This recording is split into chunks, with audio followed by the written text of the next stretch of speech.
could just rant about how much you dislike work. It doesn't have to be a rant if you don't want. Yeah, exactly. Yeah. What else would we do? Don't know this. We're gonna have to get some chunks of the sofa or something. We're gonna have to get a lot of stuff. We're gonna have to figure out. First of all, we're gonna have to figure out our audio levels. That's bad. And we're also gonna have to figure out lights and a more interesting background than a fireplace with a plant sticking out behind, and more interesting hosts, perhaps. Yeah. What are you gonna do? Well, more interesting content. I'm just gonna. I always get nervous. Yeah. Yeah, we're fine. Tell you what, we can keep though. Huh. Our devoted and loyal fans. Oh, our lovely fans, our devoted and loyal fans. God bless you, the watcher. They can stay. Welcome back. Welcome back, everybody. We're here on the couch again. Me and Dan. How are you? I'm all right, yeah. I'm having a nice day. Yeah, it's good. It's good. I'm exhausted. Yeah, Jack's exhausted. What? Yeah, I worked a 6th day yesterday, so that's tired right. me out a bit. How'd that go? It was all right. It was, it was almost fun. You got paid. Well, yeah. You will be getting paid eventually, hopefully. I will be getting time off in lieu. There you go. Oh, really? Yeah. Oh, okay. Interesting. Yeah. There. All right. Well, interesting that you brought up work, Dan. Yep. Because we're talking about anti-work today. Yeah. And we're not talking about the new hot button topic that everybody on the left is talking about for some reason, which is the anti-work subreddity kind of thing. Oh yeah. We're talking about the Chinese, more or less exact equivalent of that, tangping. Yeah. Tangping. Do they have Reddit in China? I think there's a Reddit-esque website where this kind of started. So okay. It's called something else. It's like Chinese Reddit, something like that. I'm sure it's great. Okay. I have to check out this Reddit thing. Apparently that's where everything is happening. Where all the cool kids hang out. Yeah. But yeah, so we to discuss today, we read the Tangping Manifesto, which is Tangping, I think roughly translates to lying flat. And we're here to talk about kind of the implications of the oppressive work culture in China and about anti-work and what should our proper reactions perhaps be to how much work sucks and how little we get from it and much, much more, I think. So first impressions, Tangping Manifesto, ostensibly written by some anonymous person. What'd you think? It was kind of fun. It was kind of fun. It's very clearly a manifesto, and I was just saying before we started, it's kind of written in this style which both reminds me of kind of manifestos written by people inspired by post-structuralism, or it's heavy on style. Was the Unabomber inspired by post-structuralism? Mr. Kaczynski? Perhaps. Yeah. Arch postmodernist Ted Kaczynski. But it was good. It's an enjoyable read. Yeah. It sets up the topic very clearly and very well, and introduces you to the politics of it. And it's also very candid about the positives and the failings of that movement, but also highlights some difficulties with concepts of post-work in general, I suppose. So yeah, it's 8 or 10 pages, well worth a read. It was written last year, was it? A relatively new social movement that I'd never heard of before, because I'm not very in tune with anything. This Reddit thing everybody's talking about. Yeah, I think it kind of roughly perhaps follows, from what I can gather, the anti-work thing that's been going on out here, which is just a bunch of online people being damn, work sucks. I sure would like to do a lot less of it. And inevitably, whenever that sentiment shows up, it attracts people who are perhaps technological determinists. Maybe you should buy some crypto, John. Oh, maybe I should buy some crypto. That will solve all my problems. But it attracts people who are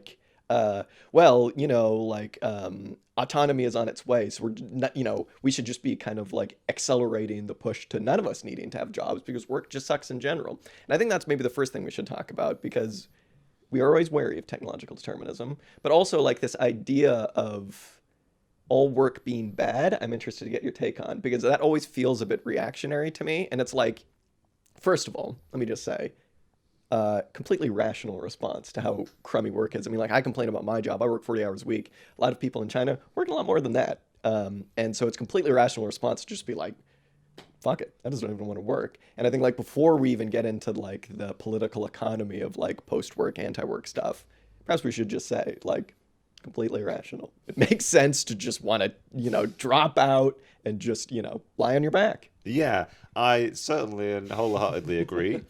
Work under capitalism is bad.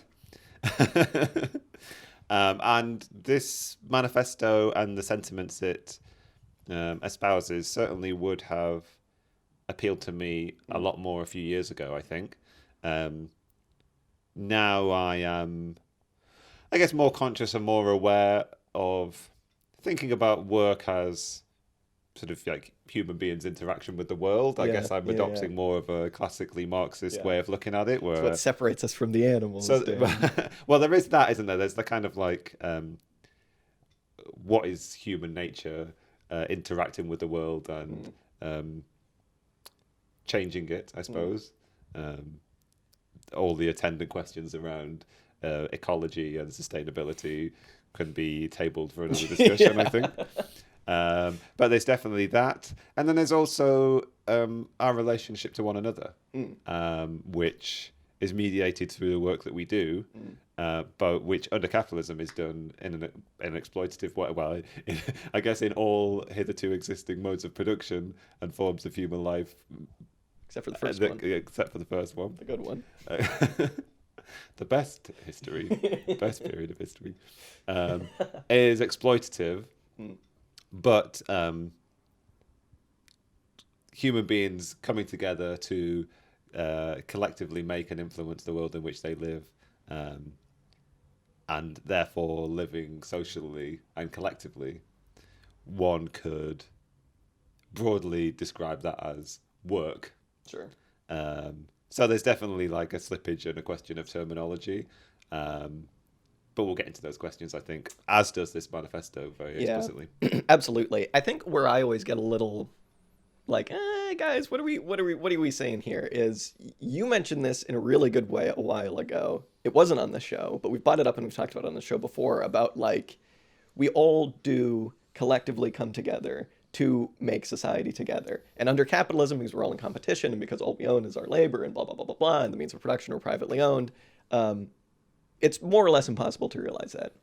Because you just feel like every day you go to work and you're in competition with all the other workers and you just have to get yours, you know what I mean? So work is transformed under capitalism into like this very like competitive thing. Whereas what we need to realize is that when we work, what we're doing is like ostensibly a collective good. That's to say nothing of all of the like BS jobs or whatever they're out there. But part of socialism, I think to me at least, is like being able to realize that and being able to realize that like when you work, you're creating society for everybody else and for yourself. And like, it's this collective thing. It's this collective good. So I think that like when I come across stuff that is just like work sucks, let's do away with it all. Hey, I'm all for like building up the means of production to make it so that I don't have to have my like crappy job. That's great. But also like the main thing that frustrates us about work, at least to me, is that like is the capitalist nature of it. And it isn't so much like I don't know. It feels a bit idealist to say something like this, but like I feel like work under socialism, even if I were to have the same job, my version of socialism is like everybody gets the same wage or whatever. And so it would just feel like, I don't know. Like I feel like when I go to work, I feel very like, oh, I've got a very crappy job. Everybody else is my boss. It kind of sucks. Everybody is kind of like speaks down to me. But like if you could get rid of that, you would be able to recognize that what you're doing is a collective good, right? Yeah, I think definitely. One of the ways in which I would define the alienation that we all feel under capitalism is that like there is no way of really seeing how our contribution to society is actually incorporated and how it is part of society and how it relates to other people other than through these mediating structures of the market and money. And in some ways the ways in which those market imperatives influence corporate structures and how businesses are organized with a view to making more profits. And to manage even too. And how that filters down into sort of management styles and management structures. And so, I wholeheartedly agree. Like even if everybody carried on doing exactly the same thing they were doing now, with some modification, obviously, around organizational structure and hierarchy, wages and time worked and all the rest, the one would hope the immediate upshot and positive of socialism would be at least we all now can recognize in a significantly less mediated fashion, I suppose, our place in society and how we contribute to it, and have some agency and authority in that role, I guess. Yeah. I mean, I feel like I have no agency at all. I just show up to work, people tell me what to do, and I just go, oh, okay, and I do it, right? Yeah. And, this got brought up in the fundamental principles to kind of bring a little bit more like actual political economy into it. And the way that they frame solving this problem is like, what do they call it? It's like you're able to kind of like... right of disposal to the product, right? So it's like you ostensibly have some control over your own work and the output of that work, which you do not have right now, and is part of the reason we're all just like, damn, I'd just like to fucking like do nothing with my days, you know what I mean? Yeah. And the essential aspect of that, the proposals made in the fundamental principles, is that we wouldn't own means of production for ourselves, or even in a workplace we wouldn't own that means of production, and at the same time we wouldn't own the things that we make. Yeah. But we are custodians of those things for society. And that demands a degree of social interconnectedness and also democratic oversight of those processes, which is really essential to highlight if we're trying to think about what socialism would be and what it would look like. And I suppose there is a question for anti-work politics, I suppose, of how you are going to foster and create those kind of relationships, particularly when the way anti-work politics is quite often presented is dropping out. Exactly. And I mean, again, though, that's like the weird part of this. It's a little bit of like the concrete, abstract, like emergent kind of distinction here. Because it's like, again, yeah, that's a very like reasonable response to like, what is it, the 996 work culture or something like that? It's like, man, working 6 days a week, 9 to 9, like, yeah, just forget about it. Just be like, I don't want any commodities. I just want food, a place to sleep, and maybe a bike, right? And like, that's it. And I'm not going to like slave away with wage labor to have anything else. I really don't know enough about that work culture, the work culture in China, and the attendant ideologies around work to speak authoritatively. So I have to be very cautious. But particularly in the circumstances that this manifesto describes, as you say, like 6 days a week, 9 hours a day kind of thing. Yeah. And if that is the cultural and social norm, and if it's supported by sort of ideological structures, if it's written quite deeply into the ideology of that society, this seems like a very reasonable reaction to that, as a kind of like, as a reaction to the present state of things. Like, it certainly makes a lot of sense why it's being talked about now in this fashion, why that is the reaction, I suppose. Yeah. Well, yeah, and I mean, that's the thing, right? That's like maybe the thing that was a little bit, not cringy about the like manifesto aspect of this, but that was a little bit like, yeah, okay. Because it's like, they're really trying to map on some like perhaps Marxist, perhaps anarchist, like political economy onto this. And like, well, if we all do this, if we all drop out, then that will, raises up like the industrial reserve proletariat or whatever. And maybe it would even like drive wages up. It's like, okay, that's not going to happen. Like probably that's just not going to happen anytime soon. This like mass convince everybody to just not work. But it's this distinction between like, what is a reasonable response for one person to just say, forget it, I'm not going to do this, this sucks, versus like the emergent, like I don't know, is there much like political promise here? Perhaps not, but maybe just like this mistrust of work, or like getting people to question work. Like maybe that's where the value is. It's just like, hey, look at all these tangpingists, what a bunch of slobs. And then you like see that they're happy, and it's like, oh, wait a minute. Why are they actually happy? It's because they're just not engaging with like, capitalist structures, I suppose. But like, yeah. So I guess what I'm trying to say is I don't know how much promise there is in like a huge movement being built off of this, but it is very important, I think, to like question, wait a minute, why am I going to work every day? Why am I doing this? Why am I being exploited for this much? I don't need all of these things. That's like the basic, like, what Marx talks about with like the CMC circuit. It's like, well, you don't have to get rid of your money. You don't immediately have to go out and buy all of these commodities. You can just save it. So that's why capitalism comes up with these different ways to like, you should be spending your money. Perhaps you should not be saving it. So yeah, I like it. I like the idea of just not engaging with that. But manifesto, seems a bit much. It's definitely the politics of this manifesto are definitely worth talking about, I guess. Sure. And they are, I think, quite clearly anarchist / left communist. Yeah. The list of things that it espouses at the end are very much sort of efforts at, I guess, forms of like communitarianism, I guess, building alternate social structures, building alternate spaces, and it definitely also falls into the kind of like spontaneousness. Yeah.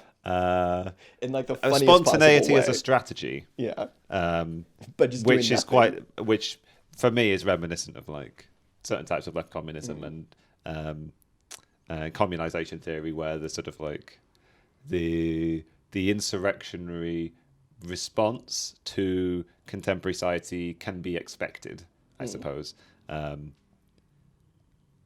as a kind of response that is happening, right? This is definitely a real social movement. There's a reason why these kind of arguments have a degree of purchase. There's a reason why David Graeber's book was so successful.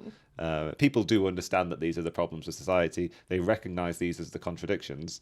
But the question is, what kind of strategy can you take from it, and what can you expect of this as a social movement? And the impulses are pure and correct. Love them. How should self-conscious revolutionaries, quote unquote, engage with these ideas, and what should they expect from these movements, and what kind of strategy can be built around these questions? Is definitely up in the air. Yeah. Yeah, I mean, we've come across this question before, right? Of like, so many attempts at a political project are fairly negative. And I don't mean like negative like they're just like hassling people. I mean negative in the sense that it's like socialism is a negation of capitalism instead of socialism being something new and something better and something cool and awesome, because it's like they try to do that. They try to have like a positive approach to socialism or whatever. But it just winds up being, as we said before, fairly technologically determinist. Like, they hassle those people a bit, but then they're also like, but I mean, we'd be cool if we could just all not work in society. That'd be pretty cool. So yeah, I suppose that like there's purchase in a lot of these ideas for no other reason than just like convincing people like, yeah, man, work sucks, right? But there does need to be something else, something positive, something like, but what if it was this? And I think but what if it was this can't just be like, what if we were all just like slobs, dude? That'd be pretty tight, because that would be pretty cool. But it's also like, but work, like, I don't know. The whole anti-work thing is like, I get it, but it's also like, it's only bad because of the way things are now. We can make it better, right? Like, yeah. Yeah, there are. This manifesto does speak to and provide practical solutions, and the movement comes along with people who are practicing certain things. Obviously, it's minded toward reducing as much work as possible, living on as little as possible, with a view to then being able to use your new free time to actually pursue the things that you want to do, right? That it's not or at least it oughtn't be in the view of the person writing the manifesto, it oughtn't be a individualist attitude and ideology, and it shouldn't be an attitude of removal or withdrawal. It's actually meant to be a politics of sort of like stepping toward people, stepping toward community kind of thing. There's a really interesting line in it when they talk about how, okay, so if we reject the actual aspects of the work culture that we don't like, but then if we don't also reject the atomization that comes along with that work culture, absolutely. then you really can't step towards being able to do something more positive or productive. And you end up falling into what you just described of a kind of like, okay, we just stay in and like whatever, play video games, I guess. Yeah. So this manifesto certainly recognizes and diagnoses all of these potential pitfalls when it comes to this actually falling into being a ideology of individualism, and diagnoses certain or recognizes certain potential false fellow travelers that might present themselves, whether they're the sort of rich bourgeoisie who are living this life anyway and sort of like associate themselves with it because they can, or whether it's the people who, I mean, you can look to like Western cultures and recognize these things straight away, right? If you look to some of the sort of like countercultural and dropout movements that we've had in this country over the past in the West over the past from the sort of counterculture of the 60s all the way through, you doesn't take long for you to find people who've worked out how to commodify that kind of lifestyle, right? Whether it's selling weird, wacky tinctures or whatever to these sort of like dropout Californian hippies. ideology, It's the Californian ideology, so there's that, and then there's also the kind of like, if you skim this manifesto, you could almost like mistake it for espousing the kind of like Instagram van life kind of attitude, where it's like sell all your stuff and live on as little as possible and go to the road, and like, which is really alluring. I can imagine doing that and wanting to do that, but it's not politics, right? It isn't politics. That's what I'm going to tell people anytime they're enjoying anything. I'm like, but that's not politics. So. It's funny, there is very much a like the smallest mutual aid unit is yourself in this, which is kind of like, oh, okay, that's kind of cool. Like, that's a cool take on everything. But it is, I don't want to sound like some sort of like wacky hippy dippy dude, but it's also like, yeah, you need to look after yourself. Even if you're trying to make some big change or whatever, like, you do need to look after yourself. Like, you know, if you meet people who have been like organizing or whatever for a long time, they're pretty burnt out, like husks of people. And it's like, for you to do anything, look after yourself. The smallest mutual aid unit is not the neighborhood, it's yourself. Yeah. I like that. Yeah, you could only be functional in the way that you want to be politically. Yeah. If you're like, as you say, taking care of yourself. Yeah. I took a mental health day from work recently. I was just like, oh Congratulations. man, I got a bad cough. I gotta stand from work. And it's just like, man, just did not want to go to work, honestly. And that's good. I think we should be more of that, please. But yeah, I suppose I don't really want to come across like some Stalinist or whatever when I'm like, but work is actually good. That's the good thing. Yeah. But I think it is important. Well, that's what they're reacting to, right? Exactly. Yeah, exactly. Effectively. Yeah, I think, yeah, exactly. It's very funny when like the official Communist Party reaction to this, China was like, this is bourgeois. And they're like, what? But yeah, work. I don't know. I hate work just as much as the next guy, but also like, we can make it better, and work is, whether we like it or not, capitalism did socialize productions. Like, work is making society for each other. So why don't we take some control of that, and everything will be fine. All of your problems will be solved with socialism. You'll have no problems at all. But if you want to find ways to work less, yeah, by all power means. to you. Yeah, I think we talked about this maybe on some of the earliest episodes of the show about if you're going to shirk work, do it communally. Don't just put all the work on someone else. Get everybody to shirk together. Yeah. That's called a strike. It's called a strike. Exactly. Yeah. Yeah, I don't know. Is there anything else about the Tangping Manifesto, about the anti-work movement that's been sweeping the waves or whatever? It feels like, to a certain extent, a lot of this stuff, especially like the anti-work thing, is almost a little bit white collar, because it's like, yeah, I don't know, you kind of have the like luxury of doing that if you have some schmucky office job or whatever. But also like, nobody likes work, so I guess there are certain aspects of like human social life which are excluded from this almost. Yeah. If you have a family to support, sure, yeah, then maybe you're not in the position to do this, whether that's children or older parents or whatever. Like, people have responsibilities. Obviously, capitalism puts us in the position where we have to work to survive. Yeah, exactly, yeah. Well, yeah, it's not like these people weren't working, right? They just find like odd jobs that pay them a fraction of the cost, and then they just have next to nothing. Yeah, which is cool, and I respect it. Yeah. So, yes, it's not necessarily an option open to everyone, and we should always remember that, I guess. Yeah. But we're on board. But having said that, we're on board. Having said all of that, on board, work less, work sucks, don't work for the man. Maybe don't work for the man. Work for yourself, which you kind of can't really do right now, but hey, what are you going to do? Yeah. But you could make budget YouTube videos in your spare time. You could. And pretend that that's work. Exactly. And somehow have ads play on those videos. Even though you're not. Even though you don't make any money from those videos. I saw something that was like YouTube makes like the amount of money they make each year in terms of ads is like in the billions of dollars. It's like, gross. What? Gross, Well, it's gross, but it's also just like, where's that money coming from? How does that make any sense? Sure. None of this makes any sense. Yeah. It's just like, yeah, I don't know. Slap a price tag on anything, I guess. But it's like, how many, like, does that actually contribute to sales? Like, I don't know. It's fucking, we're just it's enough to make you want to reject all study of economics and just like find the individualist way out. Because exactly. Let's face it, like it doesn't make any sense. It doesn't make any sense. New markets, baby. We're always looking for new markets. Okay, well, today's Sunday, and we're both gonna have to go back to work tomorrow, which sucks. But we have a 4-day weekend coming up, so we'll do some flat lying then, I suppose. That'll be very nice. And I'm gonna go and tend my garden. Very nice. I just planted some. In a literal sense, I just planted some peas, which I'm very excited about. Excellent. And I'm going to plant some pinto beans here pretty soon, which will be great. See how they go. Yeah. They'll be like, why am I in England? What's going on here? I almost was like, should I plant some sweet potatoes? And I was just like, that'd be torture to the sweet potato and trying to be grown out here. What are you going to do? All right. Tangping, everybody. We should all be doing some more of it. Yeah.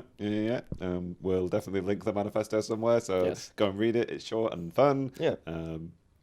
Like, share, and rate 5 stars. I believe that's what you do on YouTube. And thumbs up, thumbs down, whatever thumbs you like. Up. You can put a thumbs down. No one's going to see it anymore because YouTube got rid of that function. Yeah. That was definitely a concession to massive video games corporations who were like having their videos downrated so heavily. And also us, specifically Dan and I, being writing a letter to you and being like, I don't want to know, please, I don't want to know. I just downvote all of our videos. Yeah, just so we know. At least if we know, if we see that there's been a dislike, it's okay. That's at least fine. That's Dan. That's fine. It's just me. All right, well, we'll be back with a podcast episode soon, and enjoy Easter. Happy Easter, everybody! If you celebrate Easter. Happy Easter. Take care.